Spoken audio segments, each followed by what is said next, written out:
नमस्कार। द्वीप दर्पण में आप सभी का स्वागत है। आइए एक नजर डालते हैं आज के मुख्य अंश पर। जिला विकास समन्वय और निगरानी समिति की बैठक में सांसद ने योजनाओं की स्थिति की समीक्षा की। राज्य स्तरीय स्कूल खेलकूद का हुआ उद्घाटन और बैंकर्स समिति द्वारा मेगा फैसिलिटेशन शिविर का आयोजन। अब द्वीप दर्पण विस्तार से। दक्षिण अंडमान जिले के लिए जिला विकास समन्वय और निगरानी समिति दिशा की बैठक संसद सदस्य विष्णु पदरे की अध्यक्षता में आयोजित हुई। दक्षिण अंडमान जिला परिषद के सम्मेलन हॉल में हुई इस बैठक में दक्षिण अंडमान के उपायुक्त अर्जुन शर्मा, संबद्ध विभागों के वरिष्ठ अधिकारी और पंचायती राज संस्थानों के प्रतिनिधि मौजूद थे। सांसद ने दक्षिण अंडमान की विकास प्राथमिकताओं को पूरा करने के लिए मिलकर काम करने और सरकारी योजनाओं को समय पर लागू करने के लिए महत्व पर जोर दिया। सत्र के दौरान विभागों ने समिति को सभी बड़ी योजनाओं के उद्देश्यों और समय सीमा के बारे में बताया, जिसमें शुरुआत की तारीखें, लक्ष्य और अब तक हुई प्रगति शामिल थी। पिछले 5 सालों में जिलेवार वित्तीय और भौतिक उपलब्धियों पर एक विस्तृत प्रस्तुति भी दी गई। बैठक में प्रस्तावित और आने वाली परियोजनाओं की समीक्षा की गई, जिसमें उनकी वर्तमान स्थिति, चुनौतियों और कार्यान्वयन में तेजी लाने के लिए जरूरी कदमों पर खास ध्यान दिया गया। सांसद ने सभी योजनाओं की स्थिति की पूरी तरह से समीक्षा की और दक्षता में सुधार, निगरानी तंत्र को मजबूत करने और जनता तक लाभों की प्रभावी डिलीवरी सुनिश्चित करने के उद्देश्य से बहुमूल्य सुझाव दिए गए सुझावों को ध्यान में रखते हुए यह तय किया गया कि प्रगति का आकलन करने और यह सुनिश्चित करने के लिए कि सुधारात्मक उपायों को प्रभावी ढंग से लागू किया गया है। दिशा मीटिंग की एक फॉलोअप समीक्षा बाद में आयोजित की जाएगी।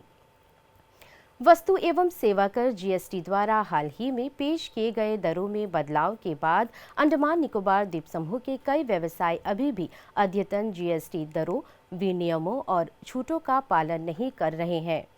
यूजीजीएसटी के आयुक्त के नेतृत्व में टीमें 22 सितंबर से श्री विजयपुरम में व्यवसायों का निरीक्षण कर रही है। इन जांच के दौरान जहां विसंगतियों की पहचान की जाती है, वहां पर दंड लगाया जा रहा है। जीएसटी विभाग ने उन व्यवसायों से 3 लाख से अधिक जुर्माना वसूला है। सभी व्यवसायों को याद दिलाया गया है कि जीएसटी विभाग द्वारा निर्धारित नियमों और विनियमों का पालन अनिवार्य है। अनुपालन न करने पर जीएसटी कानून के अनुसार जुर्माना लगाया जाएगा। यदि कोई निवासी या व्यवसाय गैर अनुपालन के संबंध में शिकायत दर्ज कराना चाहता है या जीएसटी दरों या द्वीप समूह में उनके कार्यान्वयन के बारे में स्पष्टीकरण चाहता है, तो उन्हें मोबाइल नंबर 9595359698 पर व्हाट्सएप के माध्यम से संपर्क करने को कहा गया है। शिक्षा विभाग आज से राज्य स्कूल खेलकूद और दिव्यांग बच्चों के लिए राज्य स्तरीय प्रतियोगिता का आयोजन कर रहा है। 1 दिसंबर तक आयोजित होने वाले इस खेल उत्सव का उद्घाटन द्वीप प्रशासन के मुख्य सचिव डॉक्टर चंद्रभूषण कुमार ने ऐतिहासिक नेताजी स्टेडियम में किया। आइए देखते हैं खेलकूद उत्सव की खास पेशकश। नेताजी स्टेडियम आज सुबह से ही उत्साह, ऊर्जा और रंगों से भरा दिखाई दिया।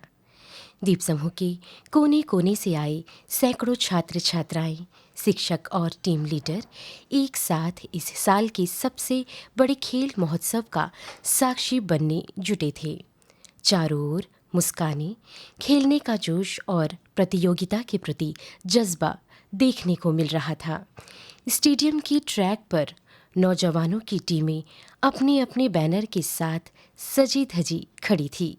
हर टीम अपनी यूनिफॉर्म, अनुशासन और तालमेल के साथ मार्च पास्ट के लिए तैयार हो रही थी।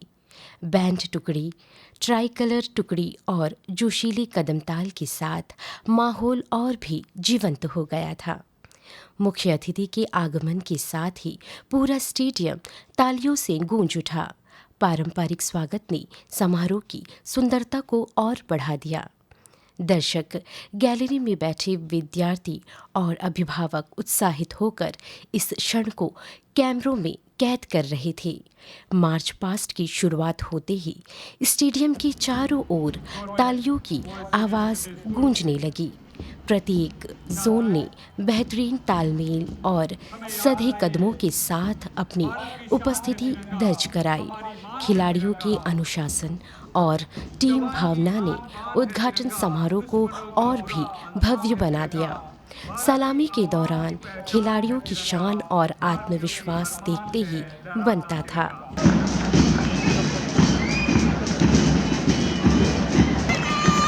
भारत की शान, भारत की आन, तिरंगा। पिछले वर्ष जो स्टेट स्कूल सबसे ज्यादा गोल्ड मेडल लेकर पहले स्थान पर थे, कदम से कदम, ताल से ताल, तालियां इनके लिए एक बार फिर से सलामी मंच के आगे से गुजरते हुए। ये बच्चे विशिष्ट रूप से प्रतिभावान हैं। जोरदार तालियां इन बच्चों के लिए।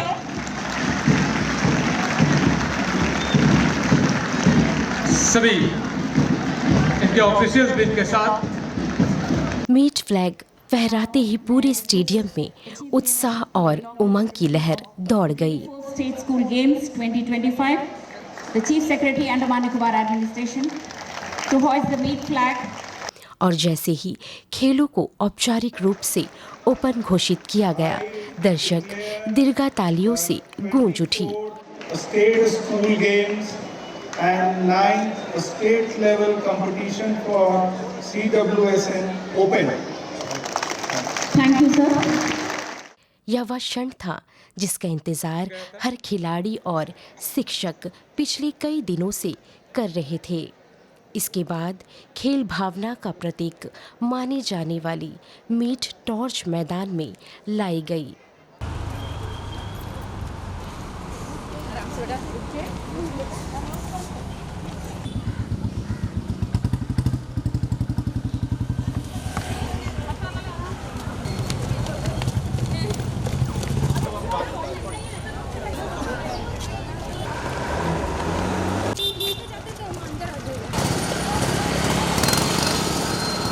का भावना को जो है उत्पन्न करता है। दौड़ते हुए छात्रों ने इसे मुख्य मंच तक पहुंचाया। जैसे ही मुख्य टॉर्च प्रज्वलित हुई, पूरा स्टेडियम प्रकाश और उत्साह से भर उठा। इस क्षण ने खिलाड़ियों के मन में नई ऊर्जा और आत्मविश्वास भर दिया। खिलाड़ियों ने खेल भावना, अनुशासन और निष्पक्षता की शपथ ली। We will take part in the 2024 School Games 2025 and 9 state level competition for children with special need for under 17 boys and girls, respecting the rules and regulations which govern the competition and with the desire to participate in the true spirit of sportsmanship for the honor of our islands and glory of sport. Jai Hind! खेल को खेल भावना से खेलने के इसके बाद बच्चों द्वारा प्रस्तुत की गई सांस्कृतिक प्रस्तुतियों ने समारोह को और भी आकर्षक बना दिया।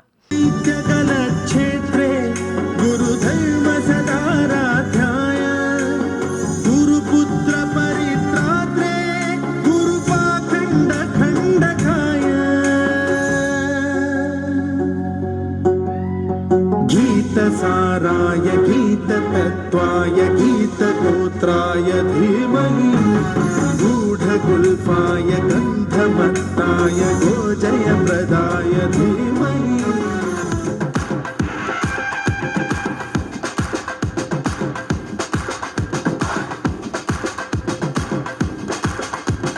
धड़के दिल जोर से धड़के, देखो क्या होगा, कुछ भी हो सकता खेल में। कोई भी ना जाने, कुछ भी हो सकता खेल में। खेलने आए हम, खेलने आए, पूरी तैयारी से हम जिम्मेदारी से खेलने आए, गली गली भरी भरी तुझे मुझे चैंपियनशिप ट्रॉफी के अनावरण ने खिलाड़ियों के मन में नई उम्मीदें जगाई। तकनीकी बुलेटिन जारी होने के साथ ही प्रतियोगिताओं की रूपरेखा सभी के सामने स्पष्ट हो गई।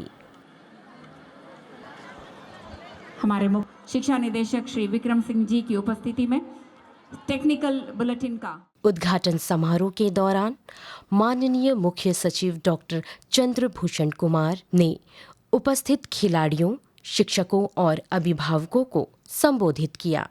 उन्होंने कहा कि खेल केवल प्रतियोगिता नहीं बल्कि जीवन जीने का एक तरीका होना चाहिए। और हमारी उम्मीद यही है कि आप जिस चीज़ को करें दिल से करें और ईमानदारी से करें। सफलता जो है वो तो ज़रूर मिलती है, देर सवेर जो भी हो आपको ज़रूर सफलता मिलेगी, और आपको मिलेगी तो आपके परिवार को भी मिलेगी, जो आज इतनी बड़ी संख्या में आप लोगों का उत्साह बढ़ाने के लिए एकत्रित हुई है। आपके शिक्षकों को मिलेगी जो आपके साथ जुड़े हुए हैं और यहाँ पर आपका साथ दे रहे हैं। मैं इस पूरे जो खेल समारोह जो है उसके आयोजन के लिए शिक्षा विभाग के जितने भी कर्मचारी अधिकारी जुड़े हुए हैं, मैं उन सबको बहुत बहुत धन्यवाद देता हूं कि उन्होंने इतनी मेहनत से ये पूरे मैदान को साफ सुथरा करवा करके और इस लायक बनाया है कि आप यहाँ पर अच्छा प्रदर्शन कर सकें। उद्घाटन समारोह के बाद एथलेटिक्स स्पर्धाओं की शुरुआत हुई। धावकों की गति, उनका फोकस और मैदान पर उनकी ऊर्जा, इन सब ने यह संकेत दे दिया कि आने वाले दिनों में रोमांच अपने चरम पर रहने वाला है। महिला और बाल विकास मंत्रालय के फ्लैगशिप कार्यक्रम बाल विवाह मुक्त भारत पहल के तहत द्वीप समूह के विभिन्न स्कूलों में और अलग अलग जगहों पर जागरूकता कार्यक्रम आयोजित किया जा रहा है। कल बालिका विद्यालय, पहाड़गांव पुलिस थाना अस्टीनाबाद के उम्मत पब्लिक स्कूल और फ्लैग पॉइंट पर जागरूकता गतिविधियां आयोजित की गई। पेश है एक रिपोर्ट। प्रयास जुवेनाइल एंड सेंटर ने बाल विवाह मुक्त भारत के संकल्प को आगे बढ़ाने के लिए दक्षिण अंडमान जिले में एक व्यापक जागरूकता अभियान का आयोजन किया। शिक्षा नहीं गहना विषय पर आधारित इस दिवसीय अभियान का उद्देश्य बाल विवाह के दुष्परिणामों को रेखांकित करना तथा बालिकाओं की शिक्षा एवं सशक्तिकरण को प्रोत्साहित करना था। दिन की शुरुआत प्रातः 8:20 पर राजकीय कन्या वरिष्ठ माध्यमिक विद्यालय में आयोजित संकल्प ग्रहण समारोह से हुई। इस अवसर पर श्री रामचंद्रन सदस्य बाल कल्याण समिति CWC मुख्य अतिथि के रूप में उपस्थित रहे। उन्होंने अपने प्रेरक विचारों के माध्यम से छात्राओं एवं शिक्षकों में जागरूकता और दृढ़ संकल्प का संचार किया। Child marriage is a social evil and is illegal that hampers girls' education, protection, health and development and prevents them from realizing their dreams. Child marriage एक सोसाइटी में इविल है, जिसके लिए हमारे पूर्वजों ने अधिक से अधिक काम किया है और चाइल्ड मैरिज हमारा देश में बैन किया गया है। फिर भी कहीं इधर उधर ये सुनने मिलता है कि बच्चों के साथ ये विवाह जो है किया जा रहा है, जो कानूनी जुल्म है। इसको हमें ग्रासरूट लेवल से हटाना है, तो हम सब मिलकर इसके लिए कार्य करना पड़ेगा। इसमें हर एक भारत के नागरिक का रिस्पॉन्सिबिलिटी है कि इसमें हम कैसा योगदान देंगे और चाइल्ड मैरिज को किस हद तक हम रोक देंगे। इसके लिए बच्चों को अवेयरनेस कराना था और उनको ये रिस्पॉन्सिबिलिटी भी देना था ताकि आप भी इस देश के सिटीज़न के नाते आपका भी ये कर्तव्य बनता है, ऐसा आपके नज़र में और कानों में आता है कि कोई बच्चे के साथ बाल विवाह किया जा रहा है तो उसे तुरंत रोकना चाहिए और अधिकारियों को उसे बताकर उस बच्चे को वहाँ से रेस्क्यू करना है। इसके पश्चात पुलिस स्टेशन पहाड़गांव में दूसरा संकल्प ग्रहण समारोह आयोजित किया गया। उम्मत पब्लिक स्कूल अस्टीनाबाद में एक ज्ञानवर्धक जागरूकता सत्र आयोजित किया गया। दिन का समापन शाम 4:30 पर फ्लैग पॉइंट पर आयोजित प्रभावी नुक्कड़ नाटक के साथ हुआ। शिक्षा नहीं गहना शीर्षक से प्रस्तुत इस नाटक का मंचन एनकॉल के अंतिम वर्ष के मनोविज्ञान छात्रों द्वारा किया गया।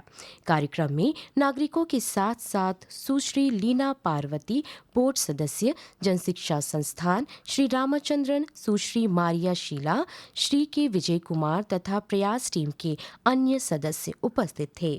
प्रयास ने सभी विशिष्ट अतिथियों, शैक्षणिक संस्थानों, पुलिस विभाग एवं छात्र समुदाय के प्रति हार्दिक आभार व्यक्त किया है। रानी बेटा, मुझे माफ़ कर दे बेटा।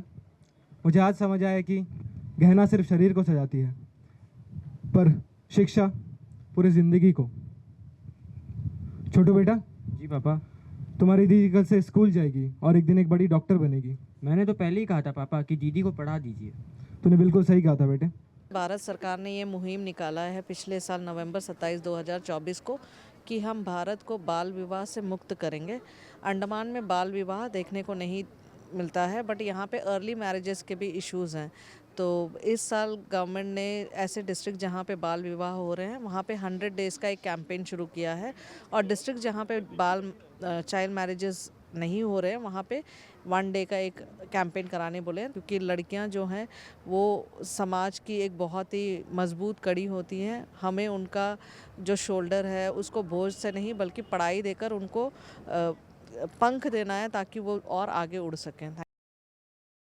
मत्स्य विभाग ने central institute of fisheries nautical and engineering training के साथ मिलकर कैम्बल बे के मछुआरों के लिए बोट इंजन की रख रखाव और मछली पकड़ने के तरीकों पर 3 दिवसीय प्रशिक्षण कार्यक्रम पूरा किया। ये कार्यक्रम प्रधानमंत्री मत्स्य संपदा योजना के तहत आयोजित किया गया था और इसे नेशनल फिशरीज डेवलपमेंट बोर्ड ने फंड किया था। यह कार्यक्रम 24 नवंबर को स्थानीय मछुआरों की तकनीकी क्षमता और मछली पकड़ने के कौशल को मजबूत करने के लिए शुरू हुआ था। प्रशिक्षण में कुल 25 मछुआरों ने हिस्सा लिया, जिसमें थ्योरी सेशन और प्रैक्टिकल डेमोन्स्ट्रेशन दोनों शामिल थे। प्रतिभागियों को बोट इंजन के रखरखाव, खराबी की पहचान, समस्या को ठीक करने की तकनीकों और मछली पकड़ने के तरीकों के बारे में विस्तार से बताया गया। अनुभवी संकाय सदस्यों ने सत्र का संचालन किया। समापन सत्र के दौरान निकोबार के मत्स्य पालन विभाग की सहायक निदेशक ग्लोरी ने लगातार प्रशिक्षण, आधुनिक मछली पकड़ने की तकनीकों और बेहतर आजीविका के अवसरों के माध्यम से मछुआरों को सशक्त बनाने के प्रति विभाग की प्रतिबद्धता पर प्रकाश डाला। मछुआरों को औपचारिक रूप से भागीदारी प्रमाण पत्र वितरित किए गए। पशुधन सेक्टर को मजबूत बनाने की दिशा में एक अहम कदम उठाते हुए मंगलुकटांग के वेटनरी डिस्पेंसरी में एक मीटिंग कम जागरूकता कार्यक्रम आयोजित किया गया। इसका मकसद इलाकों में डेयरी और पोल्ट्री किसानों की कोऑपरेटिव सोसाइटी बनाना था। यह कार्यक्रम वरिष्ठ पशु चिकित्सा अधिकारी मंगलुटांग द्वारा आयोजित किया गया था और इसमें 26 स्थानीय किसानों के साथ साथ वरिष्ठ अधिकारी और जनप्रतिनिधि भी शामिल हुए। इस मौके पर हाम्फ्रीगंज ग्राम प्रधान पल्लनी कुमार, पंचायत समिति सदस्य कविता देवी, कोऑपरेटिव सोसाइटीज के सहायक पंजीकार नमिता सिंह और विभाग के अन्य अधिकारी भी मौजूद थे। किसानों को संबोधित करते हुए पशु चिकित्सा अधिकारियों ने कोऑपरेटिव सोसाइटी बनाने के फायदे के बारे में बताया, जिसमें सामूहिक मार्केटिंग, बेहतर आय के मौके और सरकारी योजनाओं तक पहुंच, अंडे के उत्पादन के लिए बटेर पालन की भविष्य की संभावनाएं और पशुधन के जेनेटिक सुधार में एम्ब्रियो ट्रांसफर टेक्नोलॉजी का महत्व शामिल है।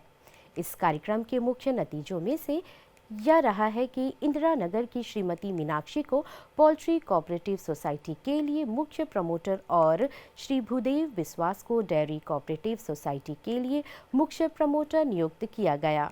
दोनों सोसाइटी की रजिस्ट्रेशन की प्रक्रिया पहले ही शुरू हो चुकी है। देश भर में चलाए जा रहे इनिशिएटिव आपकी पूंजी आपका अधिकार के तहत आज अंडमान निकोबार द्वीप समूह की संघ शासित स्तरीय बैंकर्स समिति ने SBI RCT कॉम्प्लेक्स में मेगा फैसिलिटेशन कैंप का आयोजन किया। इसका मकसद नागरिकों को उनके लंबे समय से लंबित फाइनेंशियल एसेट्स को ढूंढने और वापस पाने में मदद करना है। इस शिविर के उद्घाटन अवसर पर विभिन्न बैंकों और RBI के अधिकारी और प्रतिभागी उपस्थित थे। स्टेट बैंक के अधिकारी ने सभी उपस्थित लोगों का स्वागत करते हुए इस पहल के बारे में जानकारी दी। कार्यक्रम में उपस्थित लोगों को वीडियो भी दिखाई गई। इसके बाद विभिन्न बैंकों के अधिकारियों ने इस पहल के बारे में उपस्थित लोगों को विस्तार पूर्वक बताया। बहुत सालों से जो पैसे लगभग, अब आपने वीडियो भी देखा होगा, उस वीडियो में जैसे इन्होंने बताया कि 10 साल तक अगर आप किसी भी पैसे को, आपके खाते में वो पैसे पड़े हुए हैं और आपने उस खाते में कोई ट्रांजैक्शन नहीं किया है या खाता वो इनऑपरेटिव रहा है, तब वो जो भी राशि है वो धनराशि चले जाती है RBI के depositor education and awareness fund में। अब ये जो अमाउंट जो जाता है RBI के पास, तो ये पैसे को आप कभी भी क्लेम कर सकते हैं। तो ये जो कैंपेन हो रहा है, ये कैंपेन बेसिकली 3 पिलर्स पे आधारित होता है। एक होता है अवेयरनेस, एक्सेसिबिलिटी एंड एक्शन। और उनका डेथ हो गया है तो जैसा कि बताया गया, उद्गम पोर्टल जो है आप वहाँ डिटेल्स डाल के आप चेक कर सकते हैं। या कभी ऐसा लगे कि नहीं ये हमारे परिवार में जो व्यक्ति थे उनका किसी बैंक में या LIC या कहीं भी आप जाके उनका KYC अगर आपके पास है तो आप जाके एक बार उनसे पूछ सकते हैं कि ऐसा है, आप एक बार क्या इनका कोई अकाउंट है, हम उनका फैमिली मेंबर है, आप वहाँ भी जाके चेक कर सकते हैं। क्योंकि LIC जो नॉर्मली होता है वो मिनिमम 15 साल, 20 साल, 25 साल के लिए होता है। तो इसी बीच हो सकता है कि जिन्होंने पॉलिसी करा है उनका डेथ हो गया है या फिर वो कहीं और चले गए हैं और उनको ये मालूम होते हुए भी कि उनका LIC है, लेकिन वो क्लेम नहीं कर पा रहे क्योंकि उनको ये पता नहीं है कि आगे करना क्या है। इन्हीं सब को ध्यान में रखते हुए जो भी पैसा है आपका सुरक्षित है LIC में, यहाँ से आपका वो पैसा कोई नहीं ले सकता है, आप जस्ट उसको क्लेम कीजिए। और हम यहाँ पे सिर्फ जनरल इंश्योरेंस चोलामंडलम की तरफ से जो भी जनरल इंश्योरेंस है अंडमान में सबको रिप्रेजेंट करते हैं। और आप लोग सबका जो भी जनरल इंश्योरेंस है, जैसा कि हेल्थ इंश्योरेंस है और मोटर इंश्योरेंस है, इस कुछ भी अगर क्लेम अगर आपका हुआ नहीं है तो हम क्लियर कर सकते हैं। यहाँ तक कि छोला ही, सिर्फ छोला का नहीं, कोई भी जनरल इंश्योरेंस का जो भी है और हम लोग क्लियर करके देंगे। विदिन 7 डेज आपको हम लोग रिसॉल्व करके देंगे। शिविर के प्रतिभागियों को अधिकारियों ने सेवा प्रमाण पत्र भी वितरित किए। Mrs. Afi Abdul Salam, Nagalakshmi Park। Andaman Nicobar प्रशासन ने 14 से 27 नवंबर तक हुए इंडिया इंटरनेशनल ट्रेड फेयर में शानदार मौजूदगी दर्ज कराई और अपने बेहतरीन पवेलियन के लिए कई सम्मान हासिल किए। 31 राज्यों और केंद्र शासित प्रदेशों, 61 केंद्रीय मंत्रालयों और 2000 से अधिक प्रदर्शकों के बीच मुकाबला करते हुए अंडमान और निकोबार पवेलियन अपनी क्रिएटिविटी, प्रेजेंटेशन और साफ सफाई के प्रति कमिटमेंट के लिए सबसे अलग रहा। पवेलियन को डिस्प्ले में एक्सीलेंस का अवार्ड, स्वच्छ पवेलियन अवार्ड और एक स्पेशल एप्रिसिएशन मेडल दिया गया। ये अवार्ड एक खास सेरेमनी में दिए गए जिसमें इंडिया ट्रेड प्रमोशन ऑर्गेनाइजेशन के मैनेजिंग डायरेक्टर चीफ गेस्ट थे। भारतीय विमानपत्तन प्राधिकरण के चेयरमैन भी इस मौके पर मौजूद थे। अंडमान निकोबार प्रशासन की ओर से ग्रामीण विकास सचिव राजेश चोपड़ा ने ये सम्मान हासिल किया। अंडमान निकोबार पवेलियन ने इस वर्ष अपने प्रभावशाली प्रस्तुतिकरण के जरिए एक बार फिर राष्ट्रीय मंच पर द्वीपों में विशेष को पहचान दिलाया। नाबार्ड ए ग्रेड अधिकारियों की सीधी भर्ती करने जा रहा है। सहायक प्रबंधक RDBS पद की कुल संख्या 85 और इसकी पात्रता आयु सीमा 21 से 30 वर्ष निर्धारित की गई है। सहायक प्रबंधक लीगल के 2 पदों पर भर्ती के लिए आयु सीमा 30 वर्ष तक रखी गई है। इसी प्रकार सहायक प्रबंधक प्रोटोकॉल एंड सिक्योरिटी सर्विस के 4 पदों पर भर्ती की जाएगी। इसके लिए आयु सीमा 25 से 40 वर्ष निर्धारित की गई है। इन पदों के लिए ऑनलाइन आवेदन, पंजीकरण और ऑनलाइन शुल्क का भुगतान 30 नवंबर तक किया जा सकता है। अधिक जानकारी के लिए नाबार्ड की वेबसाइट को देखा जा सकता है। राष्ट्रीय इंडियन मिलिट्री कॉलेज देहरादून का प्रवेश परीक्षा 7 दिसंबर को टैगोर राजकीय शिक्षा महाविद्यालय में होगी। गणित की परीक्षा सवेरे 9:30 बजे से 11 बजे तक, जनरल नॉलेज की परीक्षा दोपहर 12 बजे से 1 बजे तक और अंग्रेजी परीक्षा दोपहर बाद 2:30 बजे से शाम 4:30 बजे तक होगी।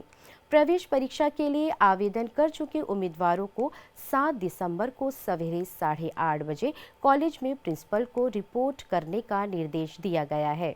इस परीक्षा के लिए उम्मीदवारों को अलग से कोई सूचना पत्र जारी नहीं किया जाएगा। और अब जहाज रानी सेवा सूचना। चेन्नई से आ रहे जहाज MV स्वराज द्वीप कल सवेरे 6 बजे तक श्री विजयपुरम पहुंचने की उम्मीद है। इसमें लगभग 100 यात्री सवार है और 350 से अधिक मीट्रिक टन माल लाया जा रहा है। अंतर्द्वीप जलयान यात्रा संबंधी सूचना। MV बम्बुका स्वराज द्वीप और लॉन्ग आइलैंड होते हुए रंगत की यात्रा पर कल सवेरे 6 बजे श्री विजयपुरम से प्रस्थान करेगा और इसकी वापसी कल ही दोपहर 12 बजे उन्हीं रास्तों से होते हुए श्री विजयपुरम के लिए होगी। MV पिलोमिलो, शहीद द्वीप, स्वराज द्वीप, स्ट्रेट आइलैंड, कदमतला और लॉन्ग आइलैंड होते हुए रंगत की यात्रा पर कल सवेरे 7 बजे श्री विजयपुरम से प्रस्थान करेगा और इसकी वापसी अगले दिन सवेरे 7 बजे उन्हीं रास्तों से होते हुए श्री विजयपुरम के लिए होगी। सभी जलयानों की यात्रा कार्यक्रम मौसम की स्थिति पर निर्भर होंगे। अंत में मुख्य अंश एक बार फिर। जिला विकास समन्वय और निगरानी समिति की बैठक में सांसद ने योजनाओं की स्थिति की समीक्षा की। राज्य स्तरीय स्कूल खेलकूद का हुआ उद्घाटन और बैंकर्स समिति द्वारा मेगा फैसिलिटेशन शिविर का आयोजन। इसी के साथ ही आज का यह द्वीप दर्पण कार्यक्रम यहीं पर समाप्त होता है। नमस्कार।